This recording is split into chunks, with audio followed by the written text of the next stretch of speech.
Hello and welcome to Ewe Sew You. My name's Zoe and this is my channel all about the crafty bits and pieces I get up to. I knit, I sew, I spin on a drop spindle, I dabble in weaving from time to time, and anything else that takes my crafty fancy. Now this week we are talking handbags. So grab a brew, put your feet up and let's get started.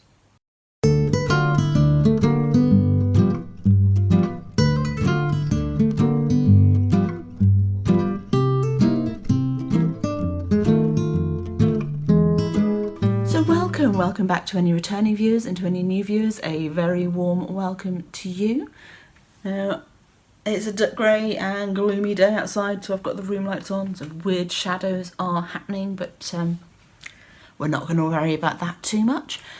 So, handbags. I have been meaning to replace my handbag for a couple of years now. I've had it for a very long time. It's been chewed by the cats. It's made up of two main pockets that aren't really quite big enough for anything. And it's just old and knackered and looking rather tatty. So a couple of years ago I picked up the Annette Handbag pattern by Swoon Patterns. So this is a 2-bag-in-1 pattern. So you've got the satchel sized handbag and then a larger commuter tote. I'm going to be making the satchel size bag today. Now when I picked up the pattern, not long after that I found some pleather, some blue pleather in a local fabric store at the time, and intended to get a contrast fabric to go with it to make the bag up at that point. Didn't get around to it. But as you know, I get sent some fabric every once in a while for free by Minerva in order to make up a project to then post on their website, because I'm part of the Minerva Ambassadors project. And a little while ago they had some Cork leather. So let me just grab that to show you. Now, I have already cut stuff out of this, so this is the remnant, but this pretty green Cork leather with little gold flashes in it came up, so I was like, that will be perfect to go with my blue pleather. So, yeah, let's go to the sewing machine and make up the handbag, and then I'm going to talk to you about a couple of other patterns that I've chosen to go with it. So, let's get going.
So this is the finished handbag. Is it perfectly sewn? No, it is not. Did I find the glue basting a nightmare? Yes, I absolutely did. Did I manage to miss some of the lining when I top stitched the zip in? Yep. There are issues with this bag. One of the handles isn't even on straight. But you know what? It looks pretty good. And as long as I have the neater side out, no one's going to know. No one's going to notice my top stitching from a distance because it's in matching fabric to the vinyl, or the pleather stuff. So yeah, that's all good. My machine really struggled sewing through the straps here with all the layers of the pleather, so don't think I'll be using that again, at least not until I get a rivet press. But even with that, I'd probably have to do some sewing anyway, and it really didn't like it. So inside the bag is nice and roomy.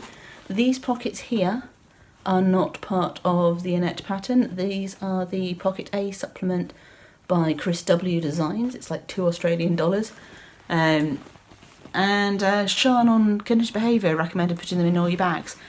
They are good, but for this bag, they're just slightly, the large pocket is just slightly too wide. There's meant to be, next to the phone pocket, a pen pocket, which I've had to bodge under and get rid of in order to fit the pocket piece into the bag. So if I was going to do it again for a bag this size, I would probably take about an inch off the large pocket piece of that pattern piece and shift things around a little bit to make sure it fits. I mean, not that I really use a pen pocket much, but it'd be nice to have as a just in case. So yeah, so that's the inside of the bag. I am pretty pleased with it. We've got pockets on the side, one's big enough to put a mask in and your keys. The other side I can put a fabric shopping bag in. I can even clip the keys onto the D-ring of the strap if I wanted to, if I didn't want to put the keys inside the bag, of course that is. So yes, I'm pretty pleased, but I don't know about you, but I don't like rummaging around in the bottom of my handbag to try and find stuff. So I'm going to put an inset in here, an organiser. Oh, by the way, this lining fabric, this quilting cotton, this is left over from the Carla pattern that I made up, which was another Minerva project. So yeah, using up my scraps. But I've also got a bit of other quilting cotton in here as well, just to line the pocket pieces. So yes, so organiser for inside the handbag. For this, I am using a free pattern. It's called the Handy Purse Organiser, and it's by Caroline Fairbanks Critchfield, and obviously I will link to all the patterns down below. It's quite a simple pattern, it's quite straightforward, so hey, more time lapsing to get that sewn up, and I'll show you how that turns out at the end.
Okay, so here is the Handy Purse Organiser. My first thought when I finished this was, ooh, I can get a sock project in there. I did have a couple of issues making it. I've had to put a little extra tab, I'm going to hand stitch this down later, extra tab of bias binding to cover up where my box strips, as I sew them together, got a bit out of sync with each other. That's simply because one fabric was going through the feed dogs quicker than the one was going through the foot on the top. I was using a roller foot, but yeah, I've not used pleather or cork leather or anything like that before these projects, so there are going to be issues making them. It was quite tricky manoeuvring to get the binding on, to get the boxing strip in and to get the binding on, because I've used ultra firm interfacing in the sides, so that's not the most flexible, and there's also not actually that much space to move things out of the way, so I have got a bit of a catch there, but I'm not unpicking leather because it'll leave holes in it, so that's not going to be too much of an issue. A couple of the pockets got a little bit caught as I sewed the line down the middle, but it's okay because they're the ones on the inside. So yes, I now have a handbag organiser that I can fit a sock project in. So effectively a handbag project bag. So yes, that's going to be useful. I won't just put knitting projects in it. Having extra pockets is never going to be a bad thing in a bag, I don't think. So it coordinates. I've got the cork leather, I've got the more leftover scraps from that Lacala project, and I've got quilting cotton to finish it off. So yeah. So blue on the handbag, green on the organiser. It's all looking good. Okay, so handbag done, organiser done. Of course I need a new purse, or I guess you'd call them wallets in the States, where you call handbags purses. Purse for me, being somebody in the UK, is where I keep my cards and my money when I have some. So of course I'm going to be making an NCW. So more time lapse for you as we get cracking on that, and come back and show you the finished project in a bit.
Okay, so here we have the finished necessary clutch wallet, the lovely butterfly lock clasp on there, and inside we have dealer rings for the wrist strap or a shoulder strap if I ever want to. I'll probably use the one off the handbag if I want to turn it into a clutch bag. Got zip pockets, card pockets, space in the middle. If I was going to do it again, I may well do, because we'll see how long this one lasts. It was really hard to sew these bits in, so without a rivet press it's a tough sew, but they're expensive, so that's going to have to wait. But I think if I'd done it in fabric rather than the cork leather for the outer, that might have worked better. So I could have done this border in the cork leather and the rest of it in fabric, and that may have been a bit easier to sew. I don't know, I'm guessing. But yeah, we've got a wrist strap, so I can hold it that way if I want to. And yeah, I now have a completely coordinating handbag, organiser and purse set. That's going to sit in there. And yeah, I'll get some photos on later and then another post up, and then this will be up. So yeah, all done. So I hope you found that useful and interesting. Now I will of course link down below to all of the different patterns that I've used in today's video. I do have enough of the cork leather left actually to make a commuter tote at some point when I find a reasonable contrasting fabric, possibly not pleather.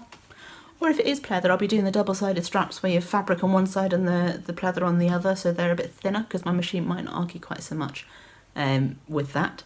We'll see. So at some point in the vague future that will be happening, and I'll have a complete coordinating set of bags and contents. So yeah, plans are afoot. Now I aim to put a video up every weekend, and most of the time I manage it. I've only missed a couple of weeks this year, so that's not bad going. It's usually on a Saturday, but it could be a Friday or a Sunday because I don't have a set schedule as such. Once a month it'll be a what I've been making in the previous month. So that's coming up next week. And other times it'll be project-based or skills-based, or sometimes it's books. So every sort of few months or so I do a little roundup of what I've been reading, and occasionally it's just me waffling at the camera. So if you've enjoyed my company, do all the stuff down there that the YouTubers tell you to do, and up on the screen in a minute will be a couple, I'm not sure which side they are, but there will be a couple of suggestions of things that you might like to watch next. So by all means click on those, and I will see you next week. But until then, happy crafting and bye bye for now.